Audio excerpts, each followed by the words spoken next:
তালিকায় ভুতুড়ে ভোটারে প্রশ্নে কমিশন। নির্বাচন কমিশনের বিরুদ্ধে মামলা সরকারি কর্মীর। কিভাবে তালিকায় ভুয়ো ভোটার বিদেশি নাগরিক? আরো বিস্তারিত অর্ণব জানাতে পারবে। অর্ণব, কি পদক্ষেপ জানতে কমিশনের হলফনামা ও তলব, কি আপডেট পাওয়া যাচ্ছে হাইকোর্টের তরফ? হাইকোর্ট কি বলছে?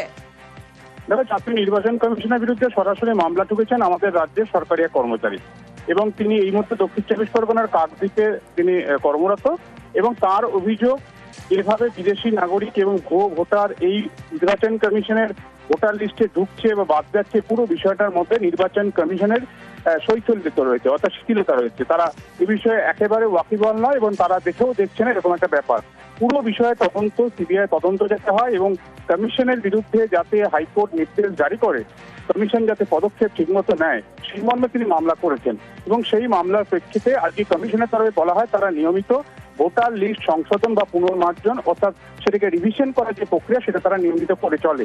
এই অবস্থায় কলকাতা হাইকোর্টের বিচারপতি অমৃতা সিনহা সমস্ত অভিযোগ শোনার পর যেখানে একজন সরকারি কর্মচারী অভিযোগ করছেন, এর ভিত্তিতে কমিশনকে হলফনামা দেওয়ার নির্দেশ দিয়েছেন এবং একই সঙ্গে 10 সেপ্টেম্বরের মধ্যে কমিশন এই ধরনের ভুয়ো ভোটার তোলা বা ভুয়ো ভোটার নাম বাদ দেওয়া, বিদেশি নাগরিকের নাম ঢোকানো, এই যে পুরো প্রক্রিয়া চলছে রাজ্য জুড়ে, সেক্ষেত্রে কমিশন কি পদক্ষেপ নিয়েছে তাই হলফনামায় আদালতে পেশ করার নির্দেশ দিচ্ছেন বিচারপতি অমৃতা সিনহা।